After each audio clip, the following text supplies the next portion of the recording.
kasih Bu Sekjen. Untuk berikutnya kita akan bahas topik pengangkatan kepala sekolah. Ini kembali ke Mas Iwan. Sekali lagi mungkin untuk mengingatkan bahwa guru penggerak yaitu salah satu program terpenting dalam Merdeka Belajar. Ini adalah program intensif 9 bulan seleksi dan pelatihan guru-guru kita yang pemikirannya difokuskan kepada kreativitas dan juga kepada keterpihakan kepada siswa. Objektif daripada program ini adalah untuk melatih calon-calon pemimpin masa depan satuan pendidikan kita. Jadinya ini adalah kebijakan untuk mendukung akselerasi guru-guru penggerak ini masuk ke dalam posisi-posisi kepemimpinan yaitu kepala sekolah. Itu adalah objektifnya. Silakan Mas Iwan untuk menjelaskan detailnya. Terima kasih Mas Menteri. Saya melanjutkan menambahkan informasi terkait dengan pengangkatan kepala sekolah atau persyaratan menjadi kepala sekolah yang saat ini sudah ada regulasi baru yang kita terbitkan, yaitu Permendikbudristek nomor 40 tahun 2021. Intinya adalah di poin yang kita highlight yang mungkin itu berbeda dengan sebelumnya. Yang pertama, poin C, bahwa kepala sekolah dipersyaratkan untuk memiliki sertifikat guru penggerak. Yang seperti disampaikan oleh Mas Menteri sebelumnya, bahwa yang kita inginkan adalah perubahan paradigma kepemimpinan sekolah yang lebih berpihak kepada siswa. Jadi yang tadinya fokusnya mungkin lebih kepada administrasi pendidikan, sekarang fokusnya adalah kepada pembelajaran siswa.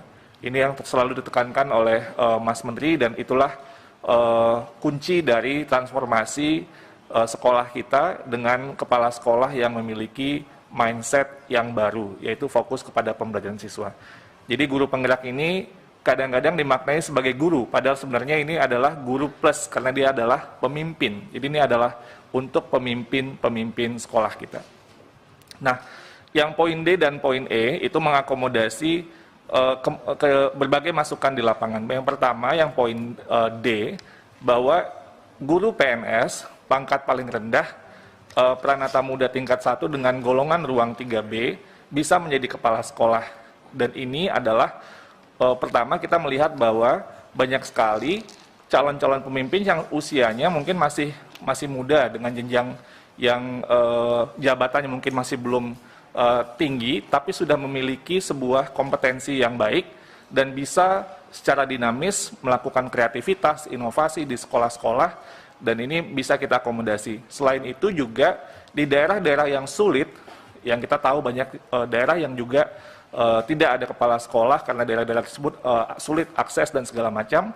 Ini lebih memungkinkan bagi mereka, memudahkan untuk mengangkat gurunya menjadi kepala sekolah. Jadi tidak perlu harus sampai golongan yang terlalu tinggi. Selama mereka memiliki kompetensi yang kita kunci melalui program pendidikan guru penggerak. Jadi sertifikat guru penggerak sebagai kuncinya. Dan poin E, ini untuk mengakomodasi undang-undang ASN, karena ASN sekarang ada PNS, ada P3K. Kita membuka kesempatan juga kepada guru P3K yang memiliki jenjang jabatan guru ahli pertama bisa menjadi kepala sekolah. Ini kita sesuaikan juga dengan perkembangan dari undang-undang ASN yang ada PNS dan P3K-nya. Selanjutnya yang mungkin sering ditanyakan, slide selanjutnya. Nah, Bapak Ibu, saya ingin menyampaikan, dan ini juga poin yang penting untuk kita sama-sama ketahui, kita sering mendapatkan pertanyaan-pertanyaan ini adalah guru yang memiliki sertifikat calon kepala sekolah, CKS, itu tetap bisa dapat ditugaskan sebagai kepala sekolah. Jadi tidak perlu khawatir, ini tidak ada artinya apa ya, mereka nanti langsung nggak boleh gitu, tetap bisa ditugaskan, jadi tidak ada masalah. Karena nanti kita lihatkan datanya ya di slide sesudahnya, bahwa kita kebutuhan kepala sekolah kita yang memenuhi persyaratan ini luar biasa. Jadi kita ingin melihat kondisi di lapangan yang juga realistis. Kita akan mendorong terusnya akselerasi guru penggerak, tapi pada saat yang bersamaan kita ingin menjaga stabilitas yang ada di sekolah-sekolah kita terkait kepemimpinan sekolah ini. Karena itu juga dalam hal jumlah guru, ada di beberapa daerah itu baik yang memiliki CKS, sertifikat calon kepala sekolah dan atau sertifikat guru penggeraknya masih jauh atau tidak mencukupi, maka pemerintah daerah dapat menugaskan guru sebagai kepala sekolah dari guru yang belum memiliki sertifikat CKS dan sertifikat guru penggerak. Ini untuk menghindari kondisi PLT yang berkepanjangan yang sering terjadi.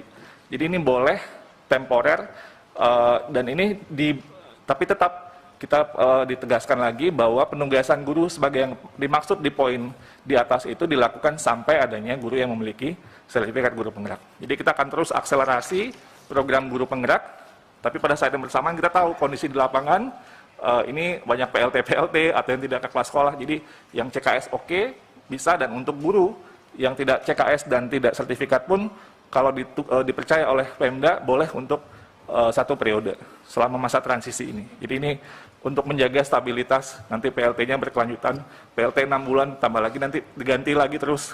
Itu terjadi ketidakstabilan dalam kepemimpinan sekolah yang ingin kita hindarkan juga. Nah, selanjutnya kita menyampaikan data saja bahwa jumlah guru penggerak dan kebutuhan kepala sekolah ini memang sangat sangat besar ya. Dan karena itu kita ingin mendorong, sekarang ini hanya sekitar 58% guru yang memiliki CKS tadi.